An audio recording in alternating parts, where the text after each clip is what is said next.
Nesse vídeo a gente vai falar um pouco agora sobre de onde vem a aprendizagem de máquina, qual a diferença de machine learning, aprendizagem de máquina, inteligência artificial, deep learning, e depois também um pouco sobre alguns exemplos de problemas que podem ser resolvidos por machine learning e também dos tipos principais de aprendizagem de máquina.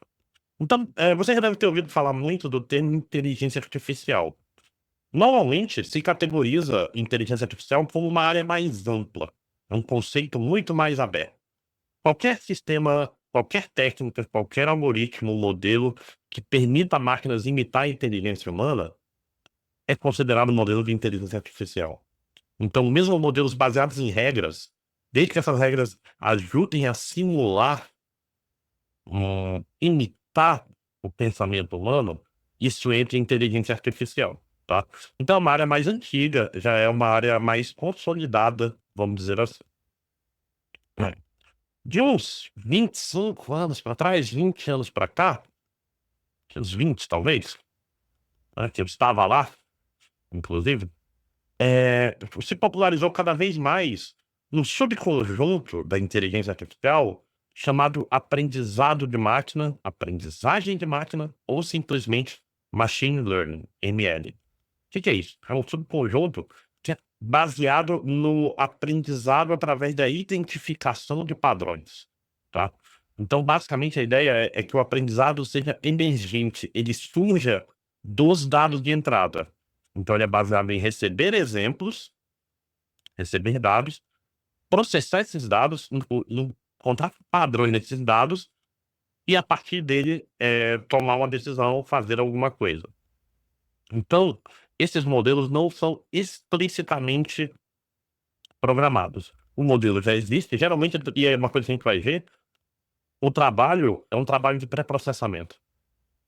É muito mais um trabalho de como eu vou representar meus dados de entrada, como eu vou conseguir, como eu vou limpar, do que programar um modelo novo. Programar um modelo é de menos, tá? E dentro do machine learning, a gente tem o que é o chamado deep learning. O que é o deep learning? É um subconjunto que usa redes neurais com muitas camadas. Para quê? Para aprender padrões muito mais complexos, não estruturados. Trabalha com texto, trabalha com imagem. A gente já viu o ChatGPT, já viu. Todo mundo já sabe como é que funciona. Deep Learning é um negócio relativamente recente. Eu falo relativamente recente porque o que é recente para mim não é recente para vocês. Sei lá, 2012. Tem papers mais antigos, assim, mas, tipo, os papers do Hinton aí, 2011, 2012, foi quando o negócio estourou de verdade, tá? Então, o isso aconteceu por quê? 2 coisas: disponibilidade de grandes quantidades de dados e, barateamento dos processadores, né, das placas aceleradoras gráficas, que nada mais são que grandes máquinas de fazer multiplicação de matrizes, né. Então, agora eu tenho muito mais poder de processamento, de multiplicar matrizes, e muito mais dados. Então, com isso, eu consigo fazer redes neurais muito mais profundas, muito mais complexas, que acabam funcionando. Por isso que é um negócio que emergiu relativamente recente. Inclusive, quando eu fazia doutorado, era meio que eu fiz doutorado em 2008, 2009, eh, era basicamente um conceito padrão que esse negócio de rede neural não presta, não prestava. Por quê? Porque não aprendia direito, tinha outros modelos, que são os modelos que a gente vai ver aqui, nesse módulo, que funcionam muito melhor, com menos dados. Redes neurais não prestavam, e não prestavam na época. Por quê? Porque a gente não tinha, nem sonhava em ter relativamente baratas aceleradoras gráficas que a gente tem hoje. Então, tipo assim, hoje a gente faz as coisas de um jeito muito mais pesado, muito mais complexo, porque a gente tem um poder de processamento muito mais alto. E isso faz toda a diferença, que é o que fez Deep Learning. É só pra vocês verem, vocês veem qualquer pessoa falando de essas LLMs modernas que são Deep Learning, tipo ChatGPT, a quantidade de energia e calor gerado para responder uma consulta na ChatGPT é incrível, é grande pra caramba.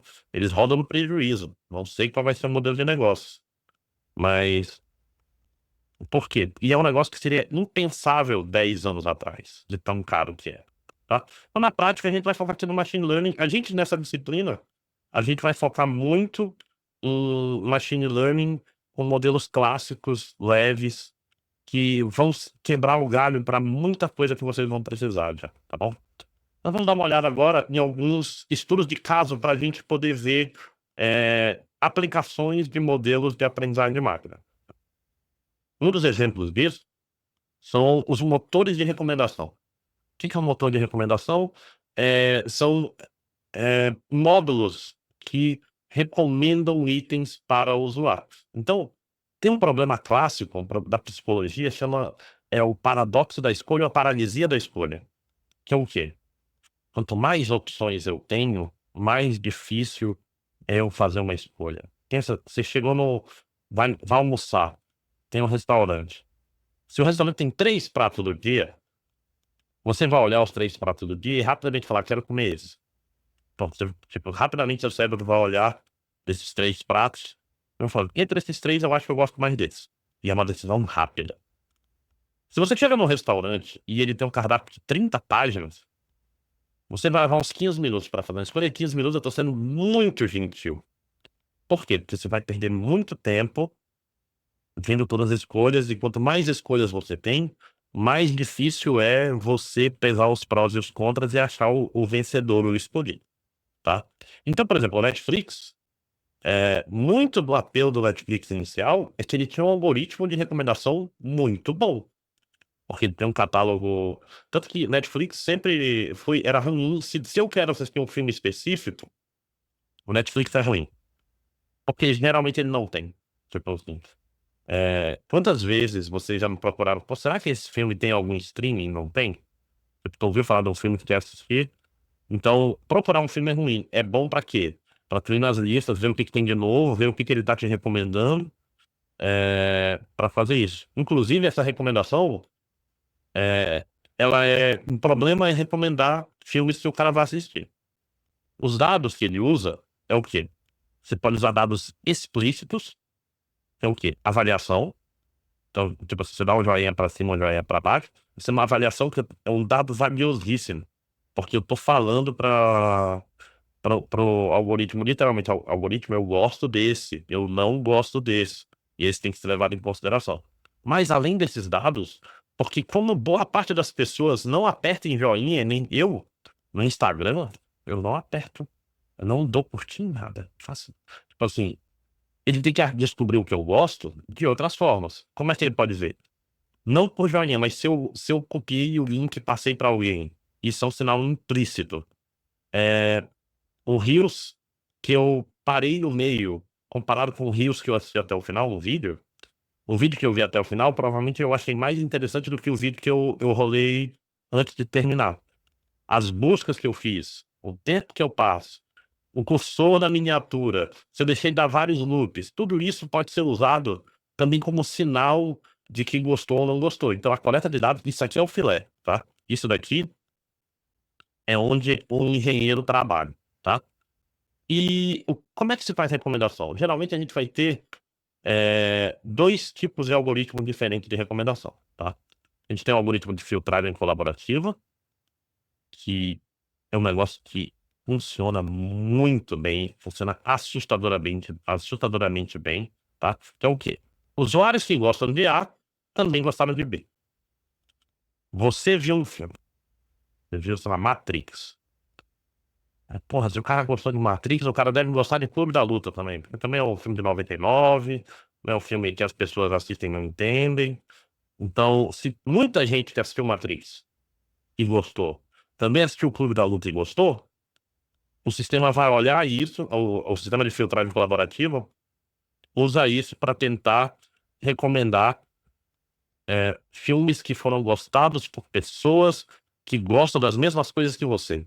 Então ele meio que faz um perfil de cada cliente e tenta achar, ok, os caras os outros usuários que são parecidos com esse cara, que têm curtidas parecidas, o que que eles curtiram que o outro cara ainda não viu? E você usa isso para fazer. Isso é um algoritmo meio complicado, não, complicado no sentido de a versão exata dele é muito cara, então tu faz umas versões é, simplificadas, tá? Então, filtragem colaborativa funciona bem pra caramba. Funciona menos bem, mas também muito bem, a filtragem baseada em conteúdo. Que é o quê? Não baseada em achar pessoas iguais. É achar, por exemplo, se o cara viu Matrix, ele gosta de filme de ação. Então eu vou dar outros filmes de ação pra ele ver. Tipo, você pode ver as recomendações do Netflix são assim, né? Tipo, por que você gostou de não sei quem? Tipo, muitas.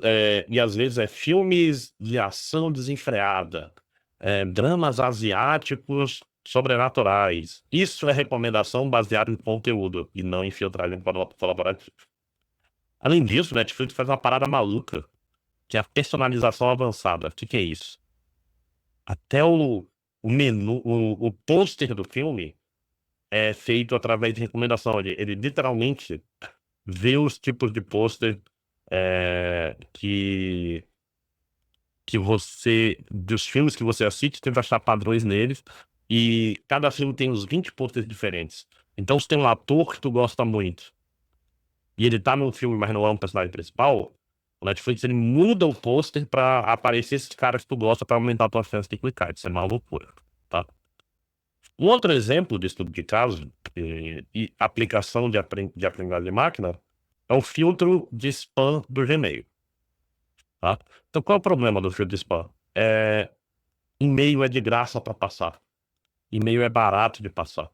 Então, o pessoal faz propaganda com e-mail o tempo todo. Golpe, se passar por outras coisas, isso é o comum e o normal dos e-mails. Então, o problema é bloquear os e-mails de spam, de phishing. Você sabe o que é phishing, né? Phishing é quando eu tô tentando me passar por outro para pescar otários, tá? Sem bloquear e-mails legítimos. O custo de bloquear um e-mail legítimo é muito alto, tá? Engraçado que o filtro de spam do Gmail já era muito bom desde o início. Lá em 2005, 2004, eu não sei.